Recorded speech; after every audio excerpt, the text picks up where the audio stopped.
For the next part of this tutorial, what we're going to do is we're going to talk about how to write your title and your introduction. It's actually quite simple, and once again we are assuming that you have read your lab report guide. We'll start out by making a title. The title should say exactly what the experiment is. It shouldn't be flowery. This is not an English class. It is informative, all right? So just remember, everything you write in this needs to be informative. So we're going to call this, how about comparison of the ability of two commercial antacids to neutralize hydrochloric acid. And we can always edit this if we need to, all right?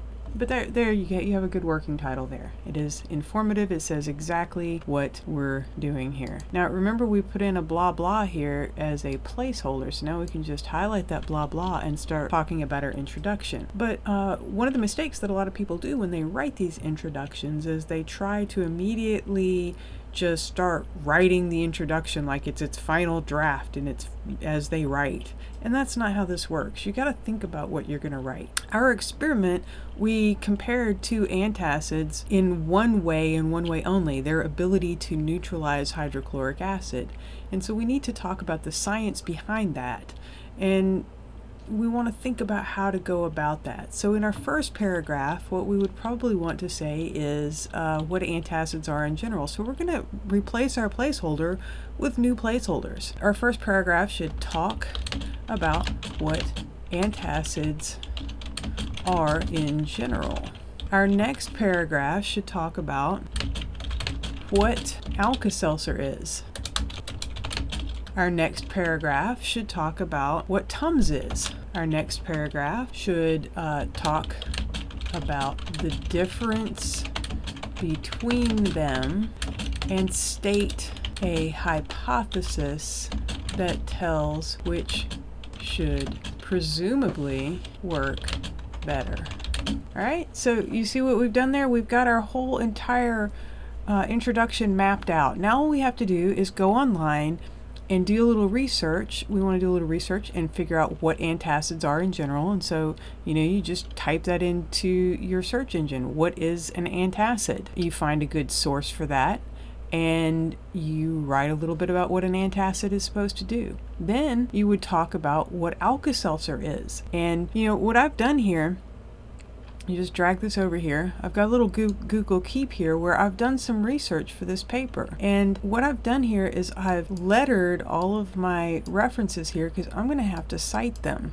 In a research paper, you want to cite almost everything you say. Everything you say in this intro is going to be a statement, and every single one of these statements needs to be backed up with some kind of research. All right?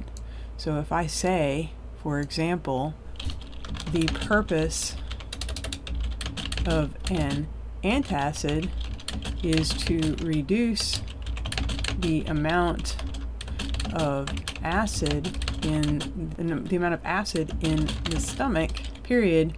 Well, I can't just say that. I'm going to have to cite that, right? Well, I've got a citation for that. It's a citation F, and so I'm going to put another placeholder. Again, I want to just emphasize this is a placeholder. I'm going to go figure out my citations all at once. I've got my thing over here with all my citations in it. F is on another page, but it's got all my citations, and I have a link to F. And when I get to the end, I'm going to go figure out all my citations. And so these parenthetical citations in the MLA format, like say it might be Wikipedia, something or something in here, I'll replace that with what's supposed to go there. But right now I just have to put that placeholder in. I don't have to make, right now I want to think about my content. I can worry about fleshing out all the, particulars of the citations, right there. And then, if there's a couple of different kinds of antacids, the antacids fall into two categories: those which directly reduce acid in the stomach by reacting with it, and those that stop the production of acid in in the stomach. And that is citation G, so I'm just going to put that placeholder there and I'll worry about that later. I have a thing here for Alka-Seltzer where I'm going to talk about Alka-Seltzer I'm going to talk about what the active ingredients there are, and I'm going to talk about how those active ingredients react with the hydrochloric acid in the stomach. Then I'm going to talk about the active ingredients in Tums and how they interact with the hydrochloric acid in the stomach. So, essentially I'm going to say, how do these things work?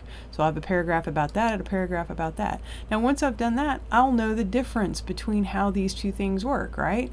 And so I'll mention that difference, and by then I should have a good basis for what my hypothesis would be. What I thought before I ever even did the experiment would be the one that worked better, right? And I would state that hypothesis.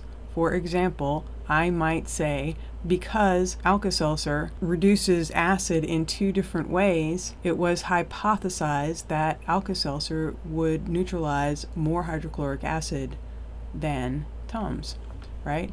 And that's a clearly stated hypothesis. All right. Next, you want to go into your materials and methods. So I'm going to leave this. You can see my finished product here when I publish finished product for you. It'll be on your Canvas page, right? But here, what I want to talk about is making the materials and methods. People make this a lot harder than it really is. Okay. All you have to do here is talk about what you did, and it has to be in third person, past tense, passive voice. And if you can't figure out what that is, Google it, okay?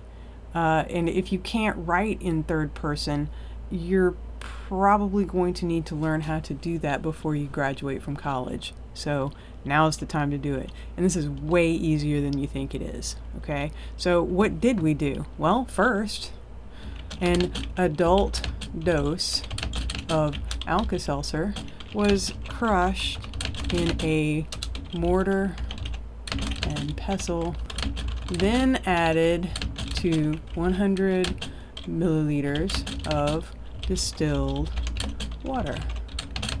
5 milliliters of the resulting solution was pipetted into a test tube. You remember doing that, right? We crushed up the stuff, we added it to 100 milliliters of distilled water, then we took 5 milliliters of the resulting solution and we pipetted it into a test tube. But note how I'm not saying we. I'm putting this in third person, and it is also in past tense. Don't do that thing that so many people do where they're like, then you do this, then you do that. It's not how you do it. And if you do it that way and then you try to fix it later, you end up trying to sound like Yoda or something. It doesn't work very well. Just type it in this tense and in this point of view to begin with. Remember, you get a 0 on the paper if you don't do that, if you don't do this correctly. All right, so what did we do next? We added 4 drops of bromocresol purple, so let's do that. And 4 drops of bromocresol purple was added. This procedure was repeated with an adult dose of Tums. A third test tube was filled with 5 milliliters of distilled water and 4 drops of bromocresol purple.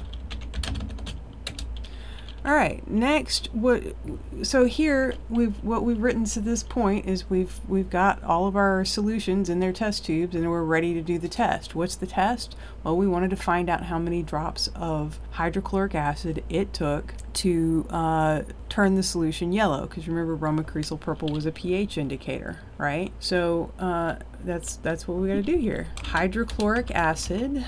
Well, we need to actually say what kind. 0.1 molar hydrochloric acid, and I don't know why I keep trying to capitalize that. Hydrochloric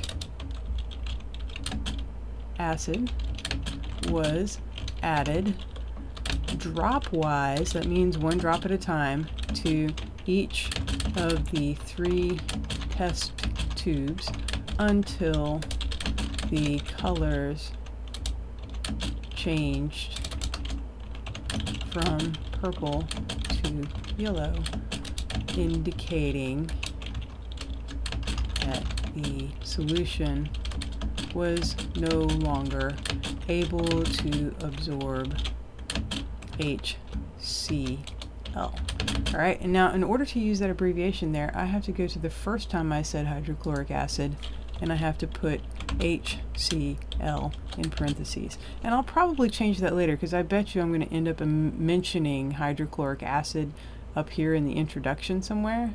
And after the first time I've done that, then I can just say HCl from that point forward. That's all I have to do. The first time you spell it out, then you can say HCl. All right, and then we did one more thing. The number of drops required for each treatment was recorded. Let's see.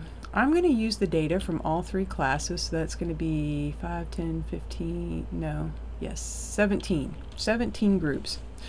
The experiment was repeated 17 times and the results were averaged. Done. That's materials and methods. That's how the experiment was done. Okay. Now I'm going to do the results in its own section because it is a little involved. All right.